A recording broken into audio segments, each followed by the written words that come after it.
Bom, então vamos começar a nossa viagem aqui, digamos, pelo termo turismo, né? O que foi necessário para que o turismo surgisse do ponto de vista histórico. Claro que vocês vão ver isso de uma maneira muito mais aprofundada na disciplina de História do Turismo e da Hospitalidade, né? Mas eu acredito que esse é um ponto de partida interessante para a gente buscar compreender o que vem a ser turismo, né?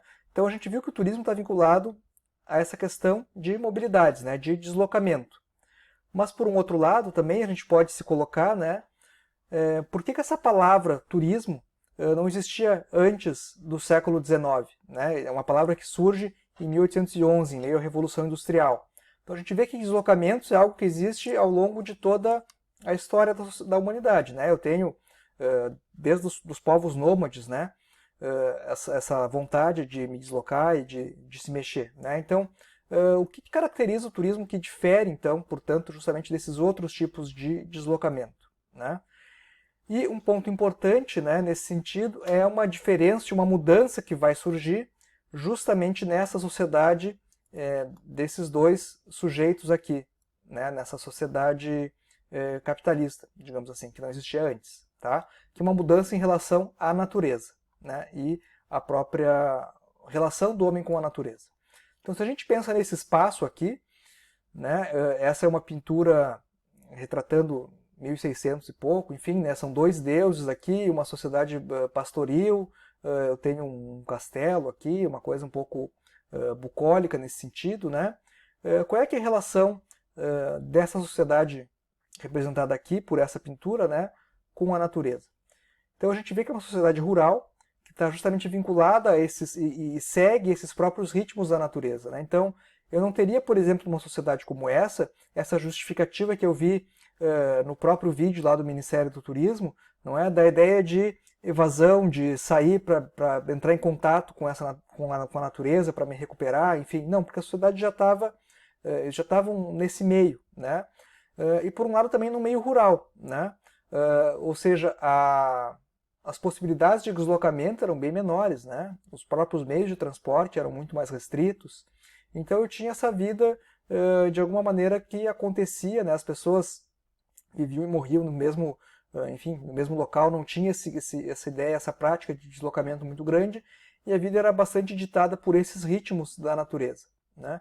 E a própria produção também era local, né? Então, enfim, daquela vaca ali eles tiravam vários elementos, talvez trocavam com um vizinho que criava outra coisa, ou que plantava outra coisa, né?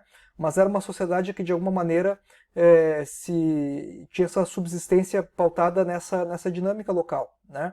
E a cidade, aqui nesse sentido, é uma parcela muito pequena, né? A maior parte da população ainda vive no campo, né?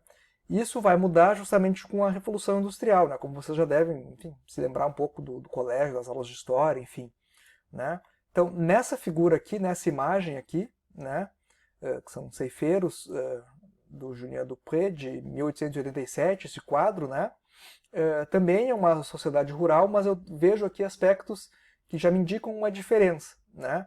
Então, por um lado, eu tenho essa ideia dos trabalhadores, né, vinculados a essa atividade produtiva agrícola, e uma coisa que muda bastante, né, é essa ideia, essa cerca aqui, ó. Então a gente está vendo que mudou a relação de propriedade também com a terra, né? Eu não tenho essa mesma liberdade desses pastores de circular por esse campo aqui. Não, né? Agora a terra, digamos assim, ela é cercada, eu tenho a necessidade de uma produção que vai ser enviada para uma cidade, talvez aqui no fundo, né, para ser comercializada, enfim, vinculada a um mercado mais amplo, né? Então a sociedade que se articula de uma maneira mais ampla. Essa produção deles aqui talvez não fique com eles aqui, esse trigo, né? Eles vão enviar esse trigo para outra cidade, que vai vender pão, e por um outro lado vai trazer em troca outros elementos aqui, né? Então eu tenho uma relação bastante diferente com a natureza nessa imagem em relação à anterior, né? E justamente essa relação de produção que vai se alterar aqui, com essa própria ideia de cercamento do campo, enfim, vai surgir essa sociedade industrial, né? Em que muitos não vão mais passar a estar nesse campo, mas vão para as cidades trabalhar nas fábricas, né? Então a gente vê aqui nessa imagem do Pierre Paul, né?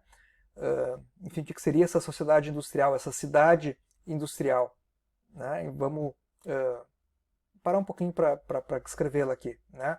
Então, por um lado, eu tenho esse vínculo com os transportes, né, por esse barco e por esse trem, que se vincula a uma área de território muito mais ampla, né? Eu tenho esse desenvolvimento industrial, que por um lado aqui eu estou vendo que ninguém está produzindo comida, né? É uma fábrica, enfim, de aço ou de algum outro elemento, né? Quem está produzindo a comida para essas pessoas poderem trabalhar aqui são esses aqui que estão no campo, né? Então eu passo a ter esse vínculo entre os dois, né? Nisso que a gente vai chamar de uma sociedade de mercado. E o que vem a ser essa sociedade de mercado, né?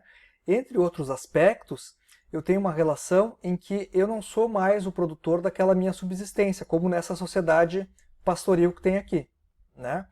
Eu tenho uma divisão do trabalho mais específica. Então, tem pessoas que vão plantar, tem pessoas que vão produzir para a indústria, né? Então eu tenho essa divisão do trabalho e isso vai alterar um pouco a própria dinâmica de como as coisas circulam, né? Então, ao não ter mais esses meios para minha reprodução, né, eu passo a vincular a um mercado em que eu vendo a minha força de trabalho ou algum outro aspecto, né, e outras pessoas o fazem da mesma maneira para algum outro local, né, e isso se articula de uma maneira mais ampla. Então eu tenho uma interdependência muito maior desses outros aspectos, né?